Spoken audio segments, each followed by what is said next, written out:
আসুন ইলম শিখি, আসুন ইলম শিখি।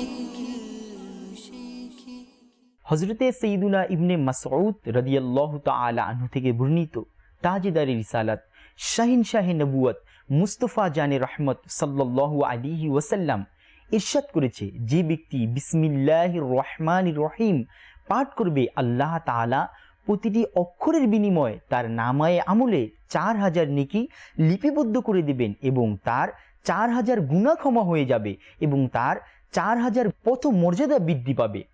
সুবহানাল্লাহি আজ্জা ওয়াজাল। প্রিয় ইসলামী ভাইরা, খুশিতে মেতে উঠুন আপন প্রিয় প্রতিপালকের উপর, আল্লাহ তাআলার রহমতে কোরবান হয়ে যান। একটু হিসাব করে দেখুন, যদি কেউ একবার বিসমিল্লাহির রহমানির রহিম এভাবে পাঠ করে, আল্লাহ তাআলা তার নামায়ে আমলে ৭৬,০০০ নেকি দান করে এবং তার ৭৬,০০০ গুনাহ ক্ষমা হয়ে যায় আর তার ৭৬,০০০ পথ মর্যাদা বৃদ্ধি পায়। সুবহানাল্লাহি আজ্জা ওয়াজাল। প্রিয় ইসলামী ভাইরা, আসুন আমরাও প্রতিটি কাজে উঠতে বসতে আমরাও বিসমিল্লাহির রহমানির রহিম পড়ার অভ্যাস গড়ে নিই। আল্লাহ তাআলার দয়ায় আমরাও অসংখ্য নেকি অর্জন করতে পারবো। আর আল্লাহ সুবহানাহু ওয়া তাআলা আমাদের জন্য নেকি করাকে কতই সহজ করে দিয়েছে।